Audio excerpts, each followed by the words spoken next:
Today I'm going to be showing you how to remove the phone link from the start menu. So this is the start menu, and on the side here, this is the phone link options. Now for those of you who do not know what phone link is, it's a pretty good tool to use if you're using an Android device. So it basically allows you to connect to your phone, and you'll be able to receive notification and make some changes to your phone from your PC.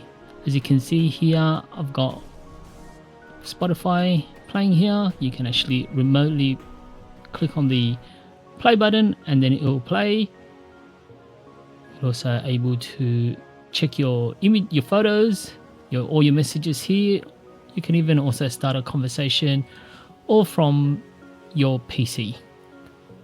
So for those of you who are using it and want to remove it from your start menu here, all you need to do is click on the More button here, then go to Start Settings, and then you'll see this option, Show Mobile Device in Start. So if you deselect that, and then you press the Start button again, you'll see that the right-hand side phone link options has disappeared. If you want to put it back on, just go back to Personalization and then Start and turn that on, and then it will come back on. So if you haven't used phone link, give it a try and see how you go. Pretty useful tool. I use it all the time and I hope it helps.